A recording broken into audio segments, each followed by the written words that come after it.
নমস্কার, আমি অনুপ্রক্ষিত। আপনারা দেখছেন বালুচ টাইমস 9.5.25। আজকে আমরা যে প্রতিবেদনে যাব সেটা হচ্ছে বালুচিস্তান। এই বালুচিস্তান এখন খবরের শিরোনামে, আর আরও একজন মহিলা নেত্রী বালুচিস্তানের, ডক্টর মহরাং বালোচ, উনিও খবরের শিরোনামে এসছেন। আপ্রাণ চেষ্টা করছেন বালুচিস্তানকে স্বাধীন করার জন্যে। এর মধ্যে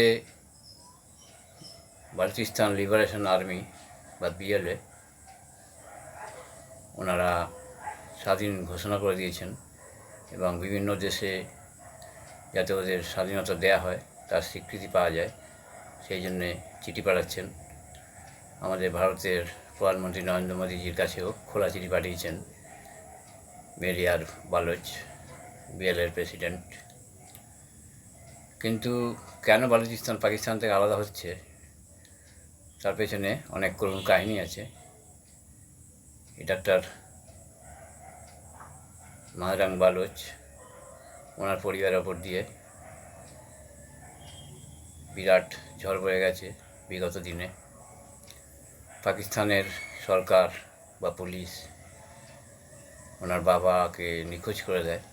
3 বছর পর ওনার দেহ পায় মহরাং বালোচ। শুনে নিন সেই দমনপীড়নের কাহিনী। পাকিস্তান কীভাবে প্রায় 70 বছর ধরে নিপীড়ন করে যাচ্ছে এই বালুচিস্তানের ওপর। সরাসরি শুনুন ডক্টর মহরাং বালোচের পরিবারের পাকিস্তানের দ্বারা অত্যাচারিত হওয়ার কাহিনী।